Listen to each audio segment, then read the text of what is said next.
Di sebuah sudut kota yang padat, hiduplah seorang pemuda bernama Bayu. Sejak kecil, Bayu sudah akrab dengan bau aspal dan debu jalanan. Ayahnya adalah seorang kuli panggul yang tubuhnya kian membungkuk dimakan usia. Sementara ibunya membantu ekonomi keluarga dengan mencuci pakaian tetangga. Bagi Bayu, pendidikan adalah kemewahan yang mahal. Namun, ia memiliki satu hal yang tidak bisa dibeli dengan uang.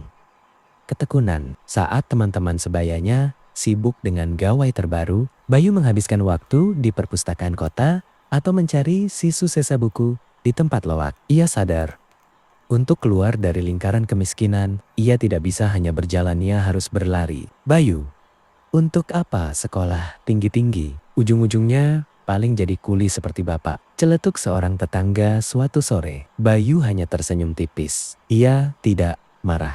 Ia hanya menjadikan kalimat itu sebagai bahan bakar untuk semangatnya. Tantangan terbesar datang di tahun kedua kuliahnya. Ayahnya jatuh sakit dan tidak bisa lagi bekerja. Bayu berada di persimpangan jalan.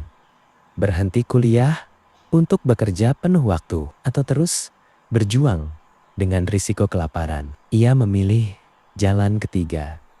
Bekerja lebih keras. Setiap pagi pukul 4, ia mulai mengantar susu dan koran. Pukul 08.00, ia duduk di bangku kuliah. Sore hari, ia bekerja sebagai pelayan di sebuah kafe hingga tengah malam. Tidur hanya 3-4 jam.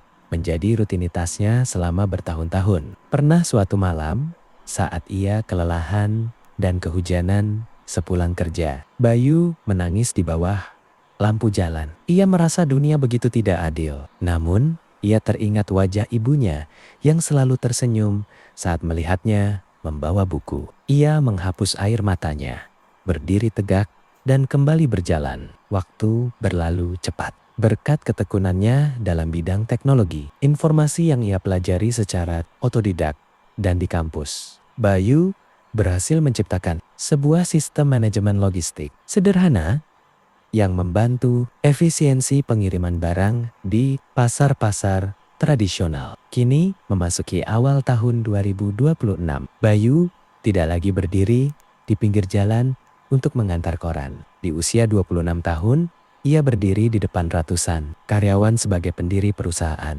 teknologi logistik yang sedang berkembang pesat. Saat memberikan pidato di hadapan para wisudawan universitasnya sebagai alumni sukses, Bayu mengatakan satu hal yang membungkam keraguan masa lalunya. Nasib memang memberikan kita kartu yang berbeda-beda. Tapi ingatlah, pemenang bukan ditentukan oleh kartu yang ia pegang, melainkan oleh bagaimana cara ia memainkannya. Bayu membuktikan bahwa aspal yang panas tidak akan melukai kaki yang terus melangkah maju. Sukses bukanlah tentang di mana kita memulai, tapi tentang seberapa kuat kita bertahan untuk sampai ke garis finish.